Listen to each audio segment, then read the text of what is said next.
Naku, kaisa-isa na nakipagsapalaran. At Okay. babae na naman siya ka, Francis. Oo. Ayan. Hindi niya inukol ang mga bagay na walang kabuluhan sa kanyang buhay. Totoo. Kaya ngayon, nakita mo naman, kinilala siya bilang Best International Student during pass-out parade at the Britannia Royal Naval College sa Dormouth, United Kingdom. Wow, talaga naman. Si Ensign Macy Anga, first Filipino to attend and complete the 30-week training course at BRNC with support of Philippine Navy and the United Kingdom government. Wow! Congratulations! Narito, si Ensign Macy Anga. Ensign, magandang umaga. Magandang umaga po, Francis and Miss Sarina. And sa ating mga tagapakinig at mga manonood, isang napakagandang umaga po sa ating lahat. Taga saan ang Anga, Ensign? I hailed from Orion, Bataan po, pero ang father ko po is from Davao City, so I have relatives from both areas. Okay. Bataan and Davao. Bataan and Davao, okay. Ilang taong ka na at what inspired you to enter the Philippine Navy? 25 years old po ako ngayon. So what Kaedad mo si Sarina? Oo. Magkaedad kayo. Still single? Single Very po. much single, negotiable, available, dependable. Single and non-negotiable.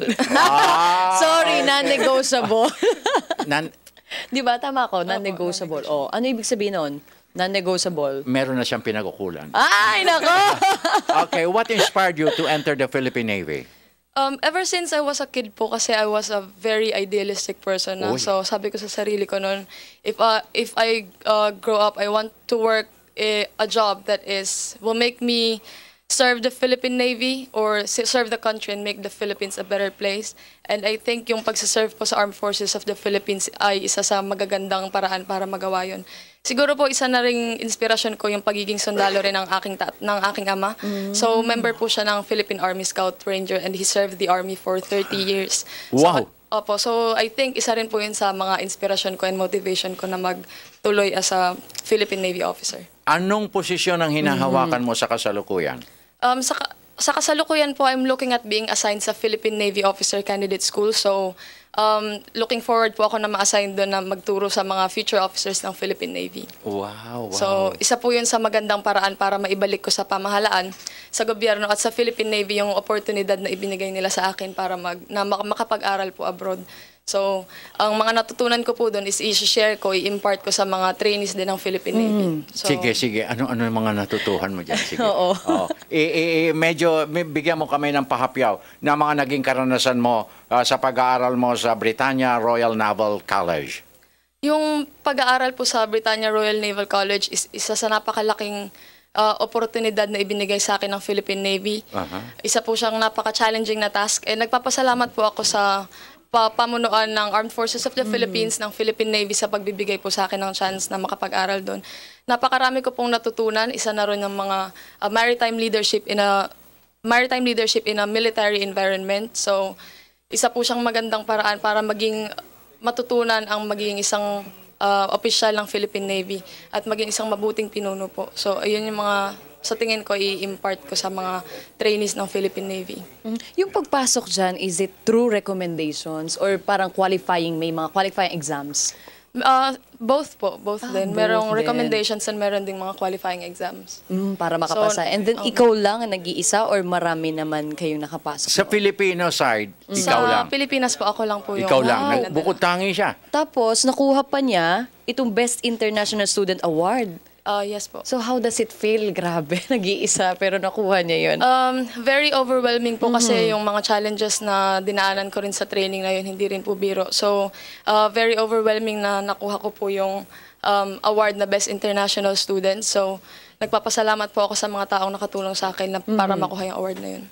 Wow. Ako'y talagang saludo ko. Wala akong masabi ka, Oo, Francis. talagang matindi. matindi ang kanyang ika nga Dedikasyon. Oo, hindi, tsaka yung passion niya, yung passion niya at anong feeling ng parents mo at mga brothers and sisters mo? How many brothers and sisters do you have? I have 2 younger brothers and 2 younger sisters po.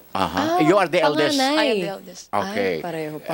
At nandito ba sila sa Metro Manila o nasa province? Nasa Bataan po sila. Bataan. Okay, sa particular sa Bataan? Sa Orion po. Orion. Bataan. Orion, Bataan. Naku, talaga siguro ang saya-saya. Pirming piyesta doon sa kanila siguro. Dahil sa tinamo, hindi pangkaraniwan yung Tapos kanyang nasa malayo pa siya ka, Francis. at saka yung scholarship na is not an ordinary scholarship grant na ibinibigay kahit na kanino. Siguro sa talagang katulad na lang ni Ensign Anga, ang napagkalooban nito, napakaswerte mo. Siguro nakapagpakita ka ng talagang exemplary ika nga in your field of scholastic standing, maybe. Saan ka nag-aral ba talaga? Graduate po ako ng Polytechnic University of the Philippines sa Santa PUP. Mesa. Congratulations, PUP. Abay, fiesta na naman sila May sa maganda PUP. silang Prada. Aba, talaga namang dapat nagpipiesta rin ng PUP. Biro mo, produkto nila. Best International Student Award. At saka hindi lang dito sa Pilipinas. And then, United Kingdom ito. Dai. Hindi basta-basta at ito. saka Dai. ka, Francis, ang babae siya. Ang pinag-uusapan natin dito, naval. Di ba? Para iniisip natin mga panlalaking gawain ito. Tapos 30-week training course. Ito ba more on physical or more on mental na examinations or training course? Both siya actually, Miss Sarina. So, tinetest kami mentally and physically and academically as well as our leadership and our character. So, lahat po yun overall ginajudge sa amin nung time na nasa United Kingdom po kami at nagtitraining. Bali, ilang panahon ang inukol mo dito sa training na ito? 30 weeks po, Ka Francis. 30 Tagal, weeks. diba? Oo. Santa Banana Elementary School, 30 weeks. Ngayon talagang handang-handa ka na ba for the new challenges that you will be facing in the future? Handang-handa na po talaga. I believe na na-prepare po ako ng schooling na to at ng mga mentors ko rin sa Philippine Navy para maging isang mabuting opisyal at makapagturo sa mga panibagong opisyal din ng Philippine Navy sa bago kong assignment. Dalawa na sila na pinararangalan ng ating bansa ngayon.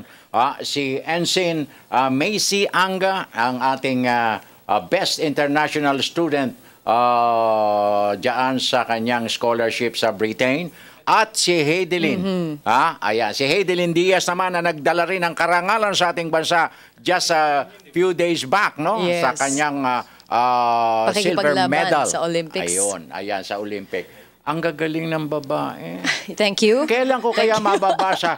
Sarina La Porcelana Patay. Rosuegro. Okay. Thank you very much. Congratulations. Kudos. Maraming salamat po, Ka Francis. Okay.